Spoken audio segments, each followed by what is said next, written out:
oldest scars are the ones no uniform can cover.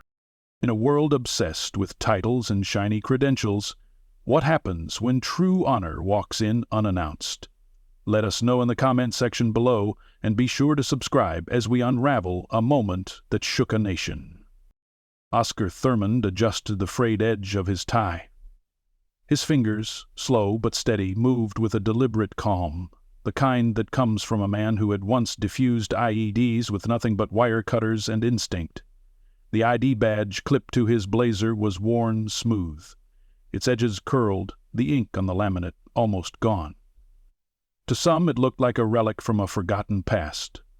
To Oscar it was the only thing he'd ever kept. He stepped out of the cab and looked up at the massive iron gates of Hawthorne Military Academy, the banner fluttering overhead. Centennial celebration, honoring 100 years of service. The academy stood proud, its stone columns tall and white, polished for the occasion. A crowd bustled ahead, families, cadets, dignitaries. Oscar walked slowly, not from fatigue, but from a deep awareness of every step. This place was part of him, or at least, it used to be. At the gate, Lieutenant Brandon Pierce tapped at a digital tablet while scanning guests. His uniform was crisp, medals polished, posture perfect, like he'd walked straight out of a recruitment brochure. 2 junior guards flanked him, both younger than the wars Oscar had outlived. Brandon's eyes flicked up from the tablet as Oscar approached.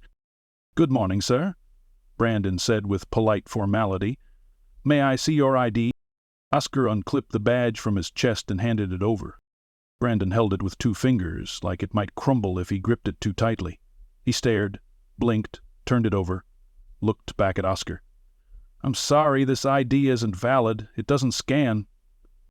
Oscar said nothing for a moment, then offered a small, patient nod. "Didn't expect it to. That was from Class 0, back before they used QR codes and barcodes." Brandon gave a tight smile. "We have protocols, sir. Without a current ID or pre-registration, I can't let you in. I'm sure you understand. I helped pour the foundation for that gymnasium over there," Oscar replied, his voice gravelly but steady. "We didn't exactly have guest passes back then." One of the guards shifted awkwardly. The other suppressed a smirk. Brandon, sensing the stir, firmed his stance. "Sir, I'm not questioning your past, but this is a high-security event. Without clearance, you'll need to step aside." Oscar looked past him, through the gates, to where a group of cadets gathered around a memorial wall, one he had once laid the first stone for. He said nothing more, just nodded again and stepped to the side. People walked past him, young officers, former classmates, now elderly and invited, families of cadets. None looked twice. He could have been a groundskeeper, or just another forgotten relic in the background of someone else's celebration. A boy in a JROTC uniform passed and gave him a glance. Not recognition, just confusion. Maybe pity. Oscar walked slowly to the perimeter and found a bench near the academy's flagpole. He sat, legs slightly apart, back straight, hands resting on his knees. He didn't fidget, he didn't sigh, he just watched. The rhythmic cadence of marching boots echoed from the courtyard. A formation of cadets rehearsed ceremonial drills, and the crowd clapped, smiling as phones rose to capture every movement. Oscar's eyes stayed on one particular cadet near the back, his shoulders too square, the rhythm too sharp. He'd been trained by someone serious. His mind wandered back, not with longing but with precision. There was the mission in Laos, the crash in Da Nang, the ghost recon in Grenada. He'd trained legends who never lived to become them. And when he came home, no parade, no welcome, just a box of medals and a discharge paper signed in black ink and silence. The academy was once a furnace where boys were forged into warriors, but now Oscar thought it was dressed too clean, too polished, like it had never known blood or doubt or grief. Back at the gate, Brandon leaned toward the other guard, muttering something with a chuckle. The guard nodded, glancing toward Oscar, and then looking away quickly when their eyes met. Oscar didn't glare. He didn't frown. but something in his stare made the guard's smile vanish. A woman walked by with a young cadet in uniform. She looked at Oscar, then at the faded badge still clipped to his coat, and paused. "Were you in the early classes here?" she asked. Oscar nodded. Her son, maybe 14, tilted his head. "They had classes 100 years ago?" Oscar didn't laugh. He looked at the boy and said, "Long enough ago that we didn't wear digital name tags." The mother smiled kindly, then moved on, leaving Oscar once again in quiet invisibility. The PA system crackled. "Ladies and gentlemen, please make your way to the grand courtyard for the opening ceremony. The special guests will arrive shortly." Oscar stayed seated. There was a soft buzz of activity near the far entrance. Black SUVs pulled up. A line of uniformed men exited in perfect synchronicity. Posture identical, faces unreadable. The crowd turned. The guards at the gate stood tall. Brandon adjusted his cap, checking the line. And Oscar, he simply sat still, eyes narrowing slightly, not in judgment, but recognition. He knew that walk. The gait of someone who's moved under fire. The jaw of a man who's had to send good men home in boxes. The kind of leader who didn't need to announce himself, because those who mattered already knew. Oscar didn't stand. Not yet. But the moment was coming. A ripple moved through the gathered crowd as the black SUVs came to a halt, sleek and authoritative in their presence. The rear passenger door of the lead vehicle opened, and a pair of polished combat boots stepped out first, followed by the crisp green of a modern army dress uniform. The metals caught sunlight in sharp reflections. His chest was a display case of valor, rows of ribbons, insignias, and badges earned through decades of service. General Wesley Harland stood tall, taller than the stories told about him, with an intensity in his eyes that made cameras blink before their flashes did. The surrounding officers snapped to salute, their bodies straightening in perfect unity. Harland returned it with quick precision, then broke formation, his eyes moving past the Academy's leadership, past the podium, past the dignitaries lined up with tight smiles and rehearsed gratitude. Digging for someone else? Oscar Thurmond saw him. Not surprised, not impressed, just there. He sat with the same calm as before, posture proud but uninviting, like a statue no one dared repaint. Harland started walking, deliberate in his steps, cutting across the carefully curated event like a blade through ribbon. The crowd murmured. Cadets glanced at one another. The headmaster stepped forward to greet him, but Harland didn't pause, didn't shake hands, didn't wave to the cameras. Brandon Pierce noticed the shift too late. "General Harland," he called out, scrambling toward the center line. Harland ignored him. Oscar stood just as the general approached, rising like a tower returning to its former height. No handshake passed between them, no salute. Just two men who had once known what it meant to risk everything without needing anyone to say, "Thank you." "You look good for a ghost," Harland said. Oscar's face twitched, just enough to suggest the beginning of a smile. "Didn't expect to see you leading the show, Wes," Oscar replied. "Last time I saw you, your boots were on the wrong feet." "I fixed that, eventually," Harland said, and then added more quietly, "I never forgot who laced them right the first time." Behind them, the murmuring grew louder. Parents craned their necks. Cadets shifted from at ease to silent alert.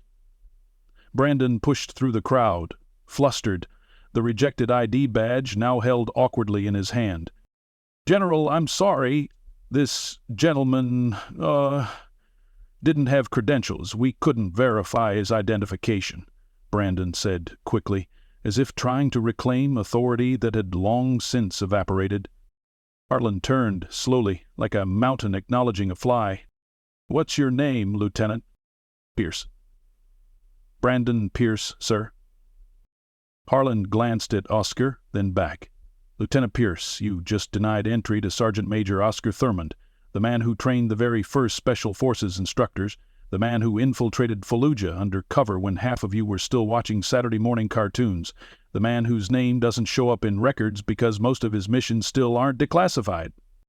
Brandon's mouth opened, then closed. Harland didn't raise his voice. He didn't have to. Do you know who taught me how to keep men alive in Kandahar, Lieutenant? Brandon shook his head, barely. This man, Harland said, pointing without drama, taught me how to survive. While the rest of us earned medals, he disappeared into silence. Because real warriors don't chase attention. They build it in others. The air shifted. Harland stepped back. Without any signal, every Special Forces officer in formation behind him moved. They broke rank, not in chaos, but in reverent synchronicity, and walked toward Oscar. One by one, each man came to a halt in front of him, stood at attention, and raised a sharp, deliberate salute. Oscar didn't move, didn't return the salute right away. His gaze held steady, flicking briefly across the row of soldiers before finally nodding once, a small but unmistakable gesture of respect accepted. The final soldier in the line stepped forward, a younger man with a long scar tracing beneath his left eye. "My father said you carried him half a mile under fire when everyone else thought he was dead," the soldier said quietly. "He didn't say thank you. He said he never could. So I will." Oscar's voice cracked for the first time. Just a whisper.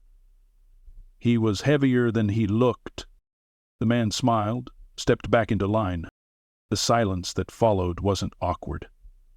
It was weighty, anchored by a presence none could deny. For the first time since he'd arrived, Oscar felt the full gravity of recognition, not through speeches or plaques, but through the posture of warriors who understood exactly what kind of man stood before them. Brandon tried to step away from the circle, but Harland caught his shoulder. "You did what protocol told you to do. That's not the failure." Brandon didn't speak, ashamed and shrinking in his own uniform. "The failure," Harland continued, "was not seeing the soldier in front of you because the paper didn't tell you to." Oscar looked down at the ID still in Brandon's hand. "Keep it," he said. "Might remind you what real leadership looks like." Then, without fanfare, Oscar turned and walked forward. Through the gates this time. Not beside them, not around, but through. And no one stopped him. The crowd began to clap. Not all at once, but in ripples, hesitant at first, then stronger, some standing, some wiping their eyes. Cameras pointed toward him, but Oscar didn't pose. He just walked as if on a patrol route, like nothing was owed to him. As he passed the cadets, a few younger ones saluted instinctively, not sure why, only knowing they should. And when he reached the academy steps, Harland caught up. "Come inside. I want to show you something." Oscar paused. "Does it have air conditioning?" Harland grinned. "Some things do improve with time." They stepped inside as the flag outside snapped in the wind behind them, and the celebration, from that moment forward, was no longer about the past 100 years of the academy. It was about one man who'd defined them all. Inside the hallowed halls of Hawthorne Military Academy, the walls didn't echo with the same ceremonial chatter outside. They held something older, something heavier. Oscar's boots thudded lightly against the polished floor, each step a whisper from the past. The building smelled the same: varnished wood, steel polish, old canvas, and something else he couldn't quite name. Maybe memory itself. General Harland led him through a side corridor not accessible to the general public. Cadets weren't allowed here. Dignitaries didn't even know it existed. This wing was a vault of sorts, a collection of legacy photographs, original schematics, dusty medals, and newspaper clippings dating back to before World War I. Some of it wasn't even labeled, because some of it had never been meant for open eyes. Oscar paused before a grainy black-and-white photo framed in tarnished brass. In it, a line of men stood under a crude sign: Recon Unit 9, Class 0. The man in the center had no nameplate. His face was sharper than, jaw clenched, eyes defiant, uniform stained. He didn't need a caption. "Still surprised you didn't burn that thing," Oscar said. "I almost did," Harlan admitted. "Then I realized men like you never ask for monuments. So I kept one anyway." Oscar didn't nod, didn't smile. He simply moved on. They reached a heavy oak door with no markings. Harlan keyed in a code on a concealed panel, and a soft, mechanical click unlocked it. Beyond the door was a dim room lined with secured cabinets and a long table in the center. On it were files, laminated maps, mission logs with so much redaction they looked like blackout poems. "I know you never wanted attention," Harlan said, walking over to a drawer labeled OBT-72/Theta Cell, "but there's a generation growing up that thinks heroism is something you upload, not something you carry." He opened the drawer and pulled out a battered manila folder with a hand-scrawled name in faded ink. Thurmond. Oh. Oscar didn't reach for it. "I thought I was done with files," he said. "They always seem to outlive the people they're about." Harlan opened the folder anyway. Inside was a simple citation letter, typed and smudged, author unknown. There were no signatures, no seals, just words. It detailed a mission in the Korengal Valley, one buried under decades of secrecy. Thurmond had led a 3-man recon team across hostile terrain, extracted a POW without firing a single round, and evaded detection for 9 days before returning. The report ended with the line, "Operator refused debrief, requested silence." Oscar sat slowly in the metal chair. He exhaled once, as if trying to expel ghosts. "They gave me a medal in a box. Didn't say a word, just handed it to me and asked if I wanted a cab." Harlan placed the file down in front of him. "You were the reason that operation even made it into the books?" Oscar's voice dropped, not out of shame, but gravity. "No, I was the reason 2 of my men didn't come home." Harlan didn't counter that. He knew better than to sanitize the truth. Men like Oscar didn't measure victory in medals. They measured it in names they never stopped remembering. Outside, the sounds of the celebration echoed faintly. Brass bands playing upbeat patriotic tunes, laughter, applause. None of it reached here. "Do you know why they built this wing?" Harlan asked, turning toward a glass case in the corner. Oscar looked over. Inside was a folded uniform, old, torn in places, still bearing bloodstains along the lower hem. Next to it, a pair of boots, unlaced, burnt around the edges. "Because there were too many things people didn't want to remember," Oscar said. "So they buried them in a room and called it preservation." Harlan looked at him. "That's what I thought, too, until I started reading everything in here. This isn't a grave, Oscar. It's a warning. It says, don't build monuments until you understand what it costs to earn one." Oscar stood again, walking over to the case. He stared at the boots. "I wore those in Basra, watched the left one melt to the floor of a downed chopper." Harlan opened the case, slowly. "Then it's time they went back to someone who earned them." Oscar didn't move to take them. "I don't need symbols," he said. "No," Harlan agreed. "But the men out there do." They stood in silence for a beat too long. Then Oscar closed the case gently, locking it back. "Let them learn," he said, "but I'm not done walking yet." Back out in the open courtyard, Oscar's presence had become myth in motion. Whispers among cadets had transformed into hushed reverence. He didn't wear a sash. He didn't sit at the VIP table. But every glance followed him. Every side conversation died when he passed. Brandon Pierce stood near the perimeter now, his face flushed, hands clasped tightly behind his back. He didn't approach again. He didn't speak. But Oscar noticed him and gave him a single nod. It wasn't forgiveness. Howard's opportunity. Harlan called the cadets to attention near the stage. The keynote was due to begin, but something had changed in the schedule, at least unofficially. Oscar watched as the MC stammered through introductions, clearly unprepared for what was happening behind him. Harland whispering instructions, adjusting the order of proceedings. Then the general stepped forward, gripping the mic not like a performer but a soldier issuing a field report. "Before we speak of the past," he said, "we need to recognize someone who never asked to be remembered." No one clapped. Not yet. Harland's voice remained level.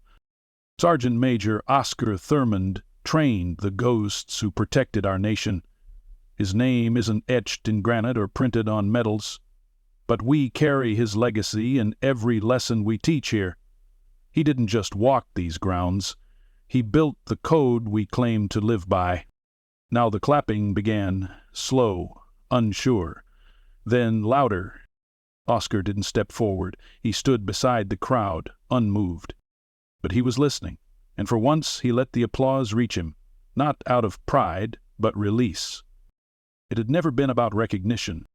It had always been about remembering why you served, and who stood beside you when no one else knew your name. After the ceremony, the sun had begun to drift toward the horizon, softening the courtyard with amber hues. The banners that had once seemed boastful now fluttered with a quieter kind of dignity. The crowd was thinning, parents ushering young cadets to their cars, alumni sharing handshakes and stories in small, proud circles. But Oscar Thurmond remained, unmoved at the edge of the flagpole plaza. He hadn't accepted the invitation to speak. Harlan had offered, more than once, but Oscar only shook his head and said, "I've said enough in this lifetime." And in his mind he had. The noise of war, the silence of loss, the brief moments of laughter, they had all spoken on his behalf. He didn't need a microphone to be heard. A pair of cadets approached him now. They walked carefully, not out of fear, but out of respect, the way one would walk into a room where history lived. "Sergeant Major?" one of them asked. His name tag read Winters. He looked no older than 20. Oscar turned, offering a slight nod. "I just wanted to say, my grandfather told me about someone who saved his convoy in Desert Storm. He never said the name, just that the man wore no rank, but carried more weight than a colonel. I think it was you." Oscar squinted, not at the boy, but at the memory. "What was his name?" "I was Winters, 3rd Infantry." Oscar exhaled slowly, the name rising like dust from an old footlocker. "That convoy got caught in a dry creek bed, took mortar fire from a ridge. Man had a busted femur and still wouldn't drop his rifle." "That's him," the cadet said, eyes bright. "He's still alive. He sent his thanks." Oscar smiled, barely, but real. "Tell him the sand never quite left my boots." The cadet laughed, unsure what else to say. He saluted, and Oscar returned at this time. Sharp, exact, with a snap that made Winter's posture straighten instinctively. As they walked away, Harland reappeared, this time without his formal jacket. He looked less like a general and more like the young man Oscar once trained in the Pine Hills of Fort Bragg, before all the stars and ribbons.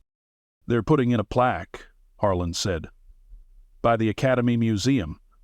I tried to get them to name the building after you, but you know committees." Oscar waved a hand. "Plaques are for people who need to remember. I'm here. I remember just fine." Harland chuckled, but his tone turned sincere. "You changed everything, you know. The way we train, the way we lead. You taught us that discipline wasn't about shouting orders. It was about earning trust.